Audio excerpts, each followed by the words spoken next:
chair, and they went in the and put the clothes in the plastic bag, and they went in the beer joint. The daggum thing was burning up. Maxie, Uncle Maxie's car. I bet Aunt Glenda wasn't happy. I think but I was afraid if I did, I would wake up and do something in bed. It's happened to me before. Doing something in the bed. Memaw. I remember the Bay House in Baytown, Texas, with you and Papaw.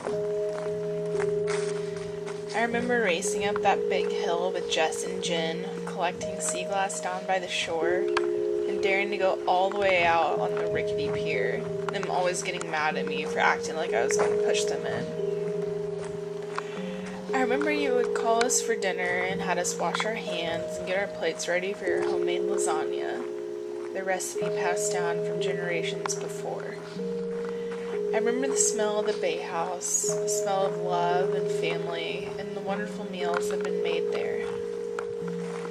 I remember after dinner, you helped us scoop a giant scoop of chocolate bluebell ice cream into our special mugs, none of us having more than the other.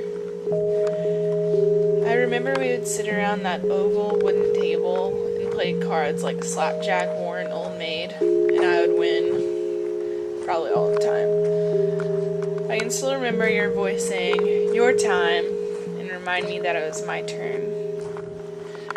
I remember you bathing us in that small bathtub, all three of us at once, the rubber duckies floating around us, and it usually ended with Jen pooping and us having to get out.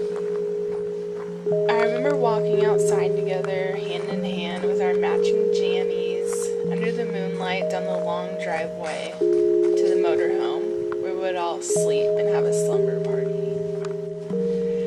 I remember the warmth of the Bay House in the morning, the smell of cream of wheat filling the whole house, another special recipe, and perfectly lumpy, just the way I liked it.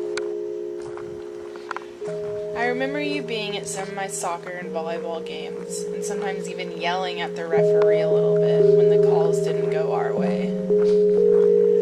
I remember you and Papaw getting mad at me and Jess when I acted like I was deaf and she was my translator in Jim's restaurant and told us to quit cutting up. I remember when you were diagnosed with breast cancer when I was 13. I hated seeing you in the hospital, hooked up to all kinds of wires, your eyes with dark circles underneath, but still gentle and caring.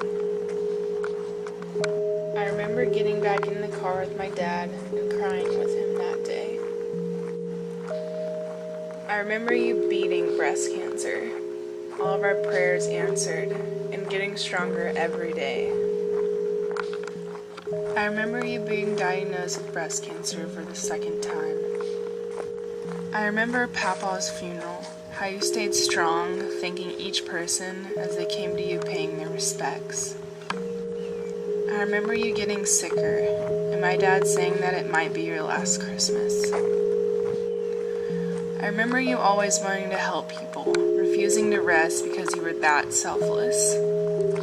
Your body getting weaker by the day. I remember the cancer spreading to your bones and your lungs, and hugging your fragile body, telling you that it's all going to be okay. I remember you went to heaven this past November, the room overflowing with people that you took under your wing and loving each and every one with all your heart. Memaw, it still doesn't feel like you're gone. I always feel like you're going to walk in the room, lighting it up the way you always do.